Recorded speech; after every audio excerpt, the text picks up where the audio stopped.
Welcome to Knowledge Nuggets. Let's learn together.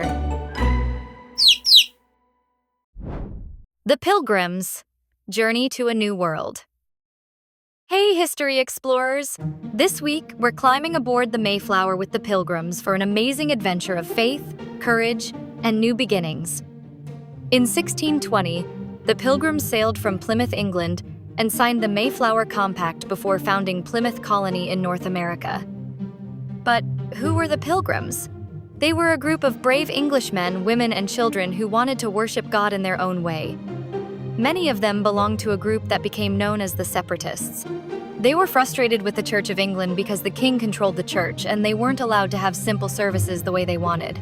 They believed the church needed to be pure and separate from all the old traditions.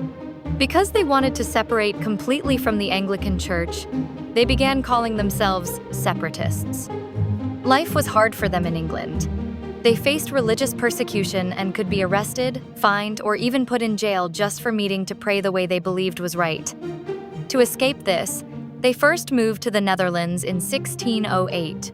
They lived there peacefully for about 12 years, but they started to worry. Their children were learning Dutch and forgetting English ways. The Pilgrims wanted to keep their English language, customs, and faith strong. So they decided to sail across the ocean to start a new life in North America where they could build their own community. They got permission from the Virginia Company to settle in Virginia, but their journey didn't go as planned. In September 1620, 102 passengers crowded onto the Mayflower. About half were pilgrims, and the rest were called strangers, which were people who wanted a new life in America for different reasons, like adventure or better land.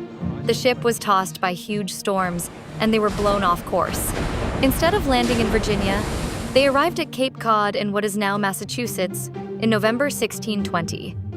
Because they landed outside the Virginia Company's territory, there was no government or laws to follow. The passengers worried, who is in charge? What are the rules?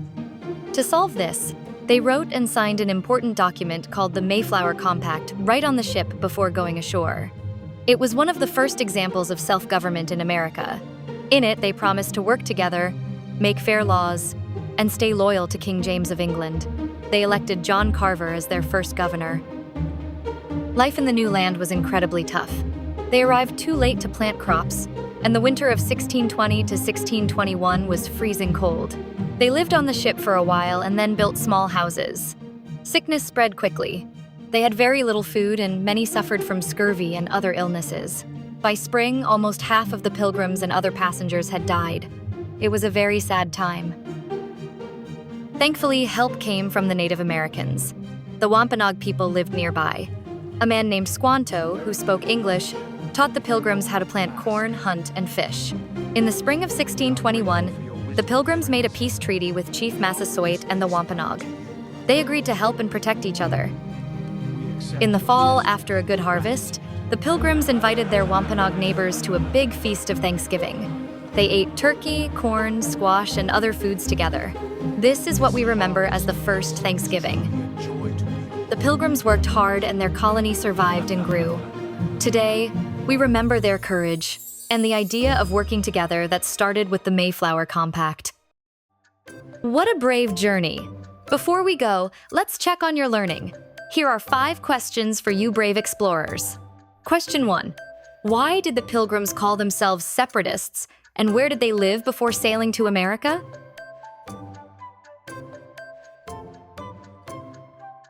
They were called Separatists because they wanted to separate from the Church of England, and they lived in the Netherlands before sailing to America.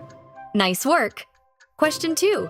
Why did the Pilgrims need to create the Mayflower Compact?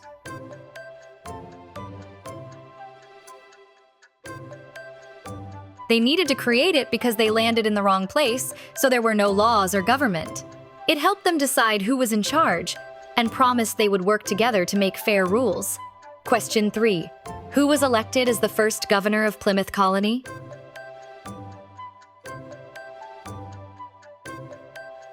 John Carver. Question 4. In what year did the Pilgrims sail to America? 1620. Question 5. Who taught the Pilgrims how to plant corn and survive in the new land?